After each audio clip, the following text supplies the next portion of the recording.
Добре дојдовте во студио на Нова. Разговараме со Мила Царовска, министерка за труд и социјална политика. Добре дојдовте. Добре најдов. Во моментот доаѓате од средба со директорите на ПИОМ, на МАПА, со директорите од двата пензиски фонда. Што произлезе од таа средба? Денес имавме технички состанок со сите овие институции кои што се вклучени во спроведување на реформата, затоа што законските решенија се донесоа во декември месец, се направија постапките сега како ќе се распоредуваат членовите, колку ќе се враќаат од вториот столб кон првиот и од првиот кон вториот колку уплати, и со тоа вчера завршија двете уплати од двете пензиски друштва кон првиот столб или кон фондот. Обештетувањето значи. Враќањето, бенефицираниот стаж, оние што се повозрасни кои што требаше да имаат ниски пензии. Значи со датум на раѓање префрлувањето од 1.1.67 година и кои што не се постари од 40 години, префрливме сега во првата група 11.319 членови, или друштвата кон ПИОМ исплатија повеќе од 1 милиарда денари, и со тоа се заврши нивната обврска. Тековно е овие 2 дена, денес и утре, префрлувањето на финансиските средства за оние кои што не беа распоредени или кои што се зборува овие 2-3 дена 12.000 членови, од нив 4.926 се префрлија од пензискиот фонд кон пензиските друштва и нивното распоредување ќе се тече во текот на февруари. Придонесот е префрлен сега, приносите ќе се испресметаат и во февруари ќе се исплатат со втората група. И вака тековно ќе одиме до јуни месец во 6 групи за да ги завршиме сите постапки и да кажеме дека од тој момент распоредувањето е соодветно и дека системот пензиски е многу постабилен и поодржлив од претходно. Нема да биде никој оштетен? Никој од осигурениците, мислам, се ќе си дојде на свое место, да очекуваат? Апсолутно, сите граѓани кои што си имаат во двата столба сметки, ќе им бидат обезбедени, обештетени, не само придонесот кој што работодавачот го плаќал за нив, туку и приносот или множењето на финансиските средства, капитализацијата на тие финансиски средства е пресметана по формула и истите тие ќе се дадат. Најавивте дека обештетувањето почнува од денеска, тоа е така, и префрлањето и обештетувањето, така? Префрлувањето на првата група заврши од страна на пензиските друштва кон фондот, додека овие финансиски средства од фондот кон друштвата е во овие 2 дена. Така да тековно го следиме и затоа ми беше потребен техничкиот состанок за да видам како се одвиваат работите. Предходно ги однесовте документите во ОЈО, поднесовте кривична пријава против непознат сторител. Очекувате ли дека обвинителството сериозно ќе се зафати со целата оваа работа и дека ќе има одговорност и дека ќе се повикаат на одговорност, можеби одговорните, целата таа деценија на ПИОМ што биле, но и министрите за труд и социјална политика? Јас сакам да верувам во правна држава и дека секој од органите мора да си ја заврши својата обврска. Мојата обврска е да го стабилизирам пензискиот систем преку политики и процедури кои што ќе значат безбедно за граѓаните и стабилни пензии и денеска, но и во иднина, додека она кое што го видовме како целосен еден пропуст кој што се однесува на 12.000 граѓани, мораше да се пријави.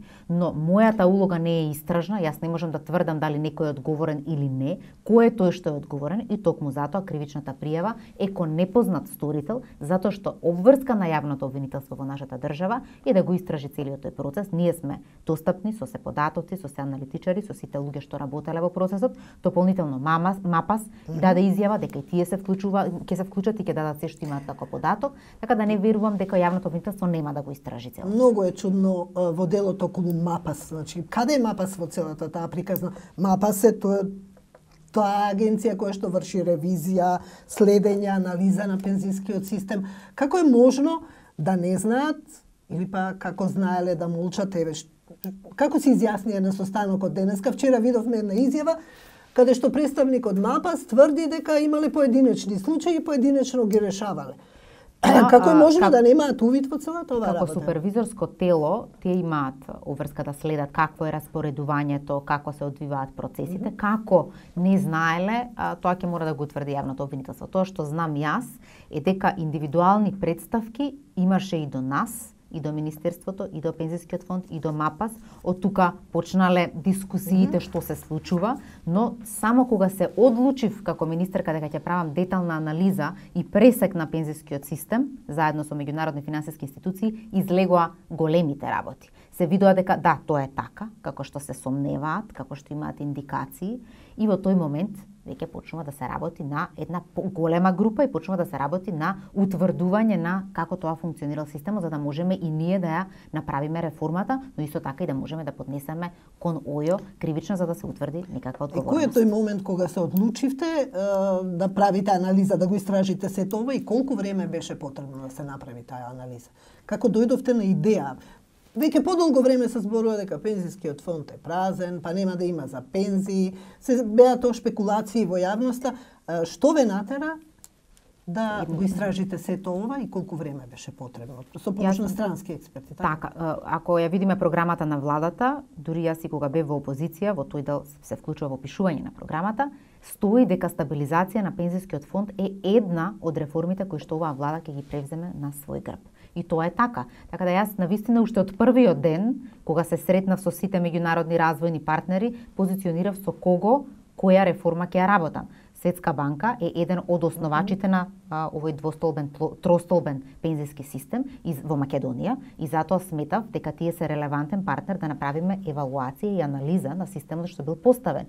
Со прашање зошто досега не се правени тие анализи, никој немал ниту пристап до одредени податоци долго време и токму затоа рековме сега системот се отвара, сите чинители мора да ги дадат податоците, да разгледаме во детали што се случува за да можеме да стабилизираме фонд и мора да знаеме каде се случуваат пропустите и зашто некои работи треба да се затворат законски, да се загарантираат законски, како што сега направивме дека ако случајно доцни исплатата од фондот кон друштвата, не само придонесот, ќе треба да се трансферира и принос. Што значи дека сега има одговорност и финансиска од страна на фондот. Иако се утврди дека некој нема да префрла на време, и тука имаме одговорност. Што значи некако ги стегаме институциите да знаат дека одговорноста е заедничка. И заедничка, така е.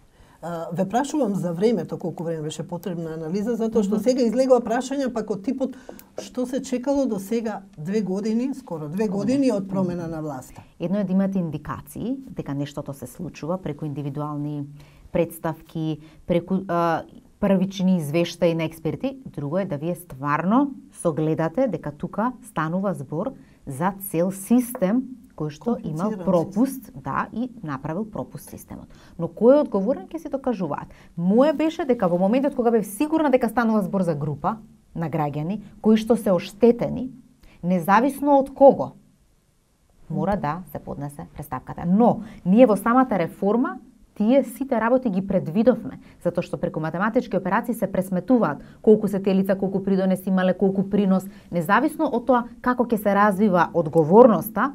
Нас не е важно да ги обештетиме граѓаните и да не се случи да тие граѓани утре се пензионираат и да сватат дека воопшто немаат сметка во вториот столб и дека нивната пензија се исплаќа само од првиот, а можеби би било поповолно да бидат во двата столба затоа што станува збор за помлади граѓани. Да, имаше една група на пензионери кои што се обидовте да го решавате, го решивте тогаш проблемот со нив. Оние кои што се со ниски пензии, токму тие за таков тип на пензионери станува префрлувањето од вториот кон првиот, оние што задолжително ги вративме, кои што како повозрасни биле да кажеме заведени или доведени во заблуда да се приклучат кон двата столба со тоа што нема време да се омножат. Така, имаше една агресивна кампања во тој период, кој да се вклучи, промовираше така и не беа јасни работите и многу од граѓаните. Така, и сега видовме дека има излегувања со ниски пензии кои што не се реални, за разлика од оние што се во првиот столб, и токму затоа ги вративме овие граѓани со цел да имаат поповолни пензии и поправедни.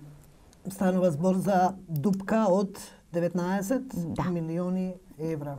Не, 19 милиарди денари. 19 милиарди денари во 2017, нешто повеќе 19 милиарди денари е дупката во пензискиот фонд за само 12 години, таа е продлабочена многу, била 2 милиарди и 600 и денеска изнесува повеќе од 19 милиарди. Каде е зател системот според вас? Органите ќе се истражуваат, но според вас?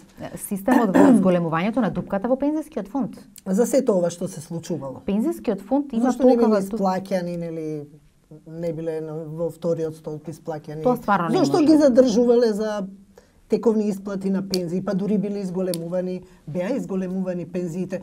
Се има чувство дека тоа некако вештачки се правело со така, на граѓани.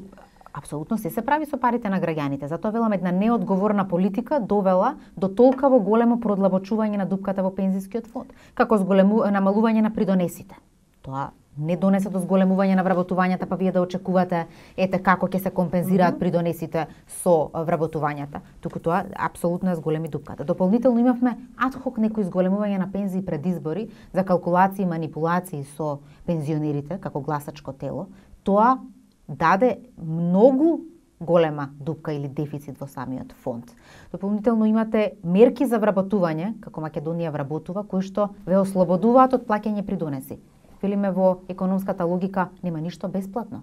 Некој на крајот го плаќа. И токму затоа таа дупка станала толку голема што за да може да се исплатат пензии, буџетот трансферира пари, но буџетот не е имагинација. Тоа се пари кои што граѓаните ги плаќаат преку различни давачки кон буџетот. Што значи во секој случај граѓаните на крајот ја плаќаат таа дупка заради неодговорните политики и некое си однесување кое што значило купување на глас повеќе кај пензионерите, но не и стабилен пензиски систем. Се калкулирало со тие 300.000 пензионери, но не се земале во предвид 470.000 осигуреници, меѓу кои сме сите ние, кои што ќе бидеме идни пензионери.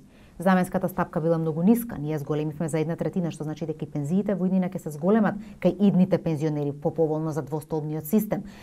Дополнително придонесите кои што направија, да речеме, еден дисбаланс во целиот систем и ние може да кажеме дека ако не постигнеме одреден број на вработувања, сега сме еден пензионер со 1,8 вработен, треба да постигнеме минимум 1:2, за да можеме да добиеме уште поголема стабилност. Но целата оваа реформа ја направивме балансирана за никој да не биде екстремно оштетен, но сите помалку од цената да платат, за да стабилизираме, затоа што главно интенцијата на меѓународната заедница и на сите извештени нивни беше да се зголеми старосната граница и да се замрзнат пензиите. Ниту тоа го направивме, ниту тоа зошто, затоа што е важно пензионерите да имаат усогласувања со животните трошоци, да не се замрзнат пензиите и да немаме работници кои што инака се истрошени да ги тераме да работат до 67 години.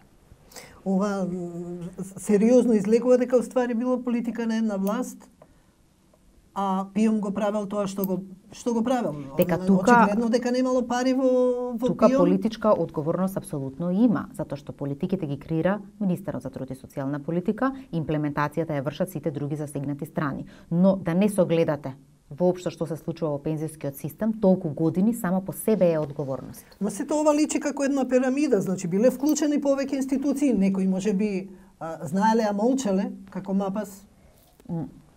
Видете, кој знаел и молчал, учесник, зошто го правел тоа, така, зошто го правел, со кој интерес, дали биле свесни, не биле, сето тоа ќе се го докажат, но важно е дека имаше индивидуални пресметки, имаше одредени индикации уште од 2015-16 година дека нешто треба да се поместува тука, дека нешто не е добро.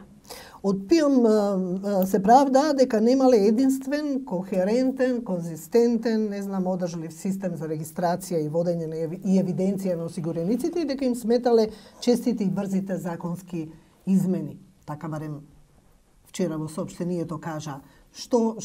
Кое беше образложението денеска и дали е ова оправдание за да не се интервенира и да не се застане на патот на ваквите работи?